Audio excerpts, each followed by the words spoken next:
Bible చెబుతోంది, మీరు మీ సొత్తు కారు విలువ పెట్టి కొనబడిన వారు అని.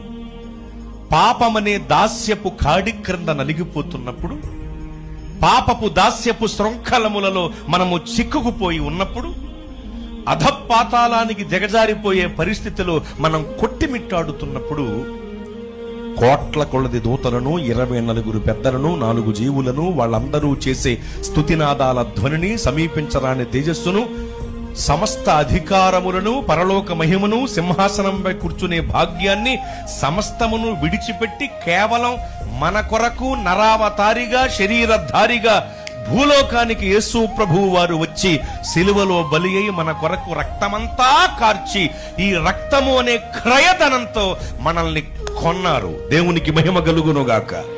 కనుక మీరు మీ సొత్తు కారు, అంటే మనము మన సొత్తు కాదు, విలువ పెట్టి కొనబడ్డాం. మనం మన సొత్తు కాదు, మనము విలువ పెట్టి కొనబడ్డాం. మీరు మీ సొత్తు కారు, విలువ పెట్టి కొనబడిన వారు కనుక మీ దేహములతో దేవుని మహిమ పరచుడి అని ఉంది వాక్యంలో.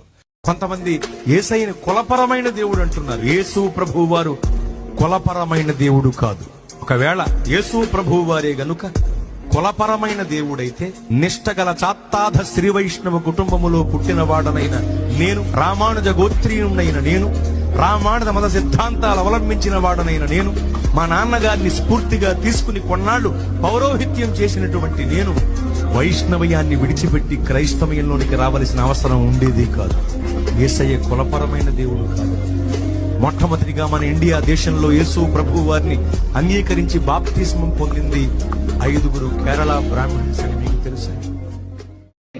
మన బ్రతుకులలో రూపాంతరం చెందటానికి ప్రార్థనా మందిర అనుభవం కలిగి ఉంటే చాలు, దేవుని మందిర అనుభవం కలిగి ఉంటే చాలు, మన బ్రతుకులు రూపాంతరం చెందుతాయి. చెత్తగా ఉన్న వాళ్ళని కూడా క్రొత్తగా మార్చగలిగిన ఓ ఆధ్యాత్మిక కర్మాగారం దేవుని మందిరం. స్తోత్ర. కనుక దేవుని మందిర అనుభవం కలిగి ఉంటే చాలు. గొంగలి పురుగుకు ప్యూప అనే గూడు ఎంత ముఖ్యమో, మనకు దేవుని మందిరం అనే గూడు అంత ముఖ్యం. ప్యూపా దశ గొంగలి పురుగుకు ఎంత పరమ ప్రాముఖ్యమో, దేవుని మందిర అనుభవం మన జీవితాలకంత పరమ ప్రాముఖ్యం. మన బ్రతుకులు రూపాంతరం చెందటానికి మందిర అనుభవం చాలా ఉపకరిస్తుంది.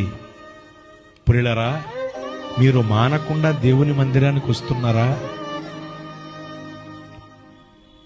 ఒక్కసారి ఆలోచన చేయండి.